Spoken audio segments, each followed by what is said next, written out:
ፈረንሳይና ሩሲያ ሊመካከሩ መሆኑ ተሰምቷል። ከዚህ ቀደም ጨፍግጎ የነበረው ግንኙነት ሊስተካከል እንደሆነ የተለያዩ ምንጮች እየዘገቡ ይገኛሉ። ክሬምሊንም ይህንን አረጋግጧል። ፓሪስ ያሳየችውን ፍላጎት ተከትሎ በአነስተኛ መልክ የሚጀመር ንግግር ይኖራል ሲል ክሬምሊን አሳውቋል።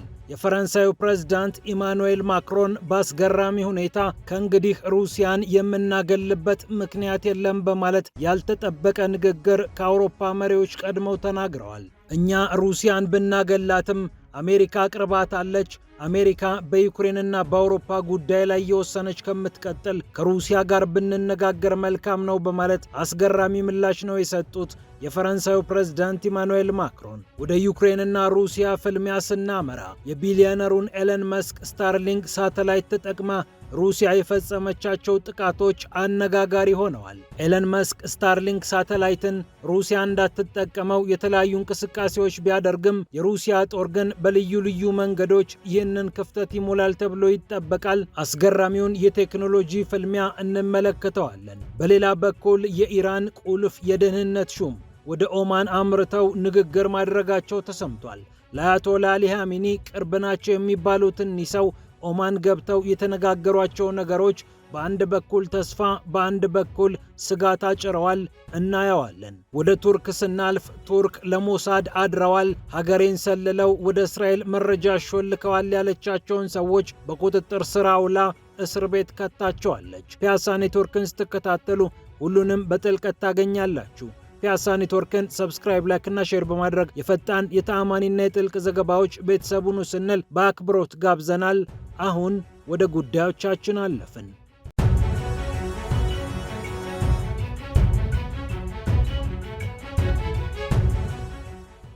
ክሬምሊን ማረጋገጫ ሰጥቷል። ፓሪስና ሞስኮ የሚነጋገሩበት መንገድ እየተከፈተ ይገኛል። በአነስተኛ ቴክኒካዊ ንግግር ይጀመራል ተብሎ የሚጠበቀው ዲፕሎማሲያዊ ወሬ በኢማኑኤል ማክሮን እና በቭላዲሚር ፑቲን መካከል ወዳለ ንግግር ሊያድግ እንደሚችልም እየተገመተ ይገኛል። ዲሚትሪ ፔስኮቭ የክሬምሊን ቃል አቀባይ ግን እስካሁን ፕሬዝዳንታዊ ንግግር ይደረጋል ተብሎ እቅድ እንዳልተያዘ ተናግረዋል። ይሁንና በዲፕሎማቶች መካከል ቴክኒካዊ ንግግር እየተደረገ መሆኑን አንስተዋል። ዲሚትሪ ፔስኮቭ ይህንን እንዲናገሩ ያደረጋቸው የፈረንሳዩ ፕሬዝዳንት ኢማኑኤል ማክሮን ከጀርመኑ ጋዜጣ ሰደሽ ዜቱንግ ጋር ያደረጉት ቆይታ ነው። ለጀርመኑ ጋዜጣ ሲናገሩ ማክሮን እንዲህ አሉ። የዩክሬን ጦርነት ወደ ፍጻሜው እያመራ ይገኛል። እናም ንግግራችን መመለስ አለበት። ይህንን ተከትሎ የክሬምሊን ቃል አቀባይ ከፍ ባለ ደረጃ ማውራት አለብን፣ ይህ ግዴታ ነው ሲሉ ለጋዜጠኞች ተናግረዋል። የተለየ ነገር እስካሁን ባናስተውልም ዓለም አቀፍ ጉዳዮች ላይ ግን ከረር ያሉ ነገሮችንም ጨምሮ መነጋገር እንችላለን፣ ግጭቶች መወገድ አለባቸው በማለት ዲሚትሪ ፔስኮቭ አክለዋል። የፈረንሳዩ ፕሬዝዳንት ኢማኑኤል ማክሮን ከአውሮፓ መሪዎች ቀደም ብለው ነበር ከሩሲያ ጋር መነጋገር አለብን እያሉ የተናገሩት። በኋላ ላይ የጣሊያኗ ጠቅላይ ሚኒስትር ጆርጂያ ሜሎኒም አግዘዋቸዋል። አንዳንድ የአውሮፓ ህብረት ባለስልጣናትም አዎ ልክ ነው እያሉ ነበር። ይሁንና አውሮፓ ህብረት ውስጥ የሚገኙ ጉምቱ ባለስልጣናት ግን የኮሚሽኑ ፕሬዝዳንት ኡርሱላ ቮንደርሌንን ጨምሮ ሩሲያን ማግለል እና ሩሲያ በሚገባት የኢኮኖሚ ጫናና ማዕቀብ ማናገር ነው እንጂ የምን መለማመጥ የሚል አቋም አላቸው። ይሁንና የአውሮፓ ኢኮኖሚ እየደማ በከፍተኛ ገንዘብ የሚገዛው የአሜሪካ ጋዝ በሸማቹ ላይ ትልቅ ተጽዕኖ እየፈጠረ እንደሚገኝ የአደባባይ ሀቅ ነው። የሩሲያው የውጭ ጉዳይ ሚኒስትር ሰርጌይ ላቭሮቭም በተለያዩ ጫናዎች ምክንያት አሜሪካ አውሮፓንም ሌሎች ሀገራትንም እያስገበረች ነው በማለት ትችት ማቅረባቸው የሚታወስ ነው። የፈረንሳዩ ፕሬዝዳንት ለጀርመኑ ጋዜጣ ተጨማሪ ነገር ሲናገሩ እንዲህ አሉ። እስኪ ያስቡት፣ የአሜሪካ አምባሳደሮች ወይም ልዑካን ከዩክሬን ጋር እንዴት ዩክሬን ወደ አውሮፓ ህብረት መግባት እንዳለባት ሲነጋገሩ፣ አውሮፓን ወክለው ዩክሬን አውሮፓ ህብረት ውስጥ ግቢ ብለው ሲነጋገሩ አስቡት በማለት ይህ ፍጹም መሆን የለበትም፣ ይህንን ትፈቅዳላችሁ ወይ? እኔ በበኩሌ አልችልም፣ ይቅርታ በማለት የአሜሪካዎቹን ሐሳብ አጣጥለዋል።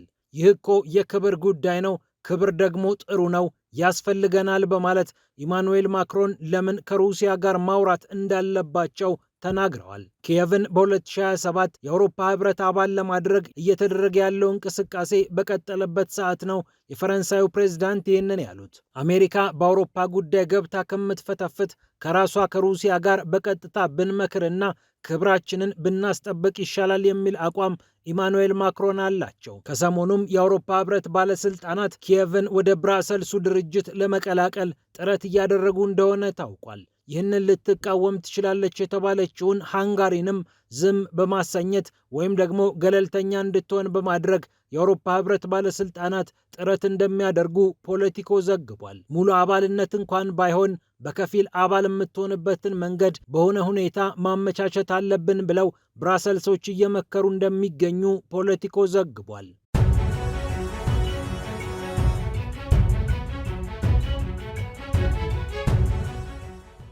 በሌላ በኩል በዩክሬንና በሩሲያ መሃል እየተደረገ ያለው ጦርነት በስታርሊንክ ሳተላይት አማካኝነት የበለጠ ሲፋፋም መቆየቱና የሩሲያ ጦር ስታርሊንክ ሳተላይትን ተጠቅሞ ከባድ ጥቃቶችን ሲፈጽም እንደነበር ነው የተነገረው። የሩሲያ ድሮኖች የቢሊዮነሩን ኤለን መስክ ሳተላይቶች ስታርሊንክን ተጠቅመው ከባባድ ጥቃት መፈጸማቸውና ይህ ደግሞ ከዓመታት በፊት ፈጽሞ ያልታየ እንደነበር አልጀዚራ ዘግቧል።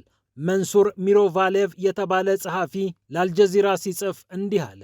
ከጥቂት ቀናት በፊት እጅግ በጣም እየበረረ የነበረውን የዩክሬንን ባቡር የሩሲያ ድሮኖች መቱት። ይህ ከተወሰነ ጊዜ በፊት የማይታሰብ ነበር። ምክንያቱም ሩሲያ ታጥቃቸው የነበሩ ኢራን ሰራሽ ሻሄድ ድሮኖች በጣም ቀርፋፋ ስለነበሩ እንዲህ አይነት ፈጣን ባቡሮችን የመምታት አቅም አልነበራቸውም። ዩክሬኖችም እያሾፉ ዘገምተኞቹ የሩሲያ ድሮኖች መጡ ብለው በነፍስ ወከፍ መሳሪያ ጭምር ድሮኖቹን ሲመቱ ነበር ይላል የአልጀዚራ ዘገባ። አሁን ግን ነገሮች ተቀይረዋል። ሩሲያ ከሻሄድ ድሮን ወጥታ ጌራን የተባሉትን ድሮኖች አምርታ አደገኛ ምት እያሳረፈች ትገኛለች። ለዚህ ደግሞ እንደ ግንኙነት እየተጠቀመችበት የሚገኘው መሳሪያ የቢሊዮነሩን ኤለን መስክ ሳተላይት ስታርሊንክን ነው። ፈጣንና አስተማማኝ ምስል የሚያቀርበው እጅግ በጣም ጥራት ላላቸው ምቶች የሚመረጠው ስታርሊንክ ሳተላይት ከሩሲያ ጦር ጋር በሚገባ ተጣጥሞ ነበር። ይህንን የተመለከተው ኤለን መስክም ሩሲያ ስታርሊንክ ሳተላይትን እንዳትጠቀም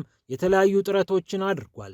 በዩክሬን ምድር ሳተላይቶቹ በቀጥታ መረጃ እንዳያገኙ እስከ ማገድም ደርሷል። አንዳንድ መረጃዎችን እየቆጠበ ለዩክሬን ጦር ብቻ በልዩ ሁኔታ እየሰጠ እንደሚገኝም ተሰምቷል። ይህን ተከትሎ ታዲያ ሩሲያ ፈጣንና ጥርት ያሉ ጥቃቶችን ስትፈጽም ስለነበር አሁን ላይ ይህ ጥቃት ሊስተጓጎል ይችላል የሚሉ መላምቶች መጥተዋል። አልጀዚራ ያነጋገራቸው የዩክሬን ወታደራዊ ኤክስፐርቶች ግን ሩሲያ የሆነ መላ ፈልጋ ችግሩን ወይም ቀዳዳውን ልትሞላ እንደምትችል እየተናገሩ ይገኛሉ። የጦርነቱን መልክ ይቀይራል የሚል እምነት የለንም ብለዋል የኪየቭ ወታደራዊ ኤክስፐርቶች በተስፋ መቁረጥ። ሩሲያ በቀጥታ ስታርሊንክ ሳተላይትን እንዳትጠቀም እገዳ ተጥሎባት የነበረ ቢሆንም ከተለያዩ የቀድሞ የሶቪየት አባል ሀገራት የስታርሊንክ መገናኛ ተርሚናሎችን በማስመጣት ዱባይን ጨምሮ በተለያዩ ሀገራት አማካኝነት ወደ ሩሲያ እንዲገቡ በማድረግ ነው ጥቃቶቹን ስትፈጽም የነበረው ተብሏል። ይህ የሩሲያ አስገራሚ የቴክኖሎጂ አጠቃቀም ዩክሬኖችን ጭምር እንዳስገረመ ነው የተነገረው።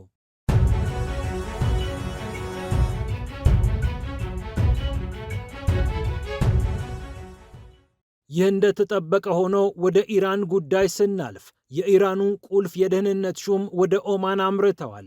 አሜሪካና ኢራን በኦማን ንግግር ካደረጉ ከቀናት በኋላ ነው የኢራኑ ሹም ወደ ኦማን ያቀኑት። በሁለትዮሽ ጉዳዮችና በተለያዩ ቀጠናዊ ዓለም አቀፋዊና አንገብጋቢ ጉዳዮች ላይ ለመምከር ሰውየው ወደዚያ እንዳቀኑ የኢራን መገናኛ ብዙሃን እየተናገሩ ይገኛሉ። አሊ ላሪጃኒ ናቸው ወደ ኦማን ሙስካት ያቀኑት። የኢራን መንፈሳዊ መሪ አያቶላ አሊ ሐሚኒ የቅርብ ሰውና አማካሪ እንዲሁም የብሔራዊ ጸጥታ ካውንስል ዋና ጸሐፊ ናቸው አሊ ላሪጃኒ። እኒህ ሰው ወደ ሞስኮ ተልከው ከሩሲያው ፕሬዝዳንት ቭላዲሚር ፑቲንም ጋር ቆይታ እንዳደረጉ ይታወቃል። ሰውየው ከኦማን የውጭ ጉዳይ ሚኒስትር በድር አል ቡሴዲ ጋር እንደተነጋገሩም ነው የታወቀው። በኢራንና በኦማን መካከል ያለውን መልካም ነገር ለማስቀጠል ኢራን ፍላጎት ስላላት ሰውየው ወደዚያ መሄዳቸውን ኢርና የተባለው የሀገሪቱ መገናኛ ብዙሃን ዘግቧል። ምንም እንኳን የሰውየው ጉዞ በደፈናው የተገለጸ ቢሆንም ምናልባት ከአሜሪካ ጋር የሚደረገው ንግግር ፍሬ እያፈራ ሊሆን እንደሚችል አንዳንድ ተስፈኞች እየገለጹ ይገኛሉ። ወደ አደራዳሪዋ ኦማን ሰውየው ያቀኑት ድርድሩን ለማስቀጠል ስለተፈለገ ነው የሚሉ መላምቶችም ተይዘዋል።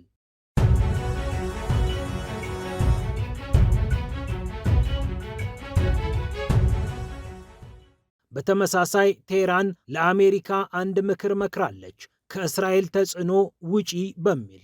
የኢራን የውጭ ጉዳይ ሚኒስቴር ቃል አቀባይ የሆኑት ኢስማኤል ባጊ ናቸው ይህንን ምክር የመከሩት።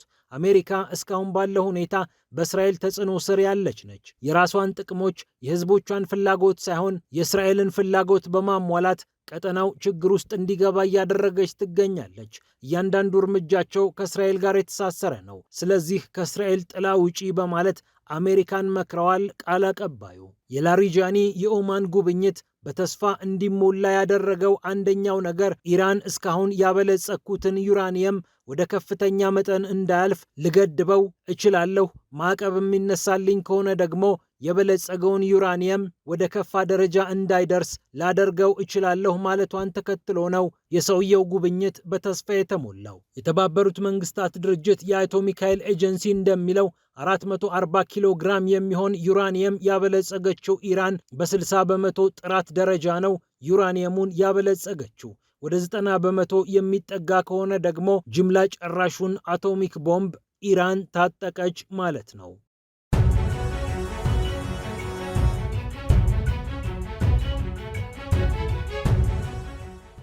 በመጨረሻም ቱርክ የሞሳድ ሰላዮችን አስሬያለሁ ብላለች።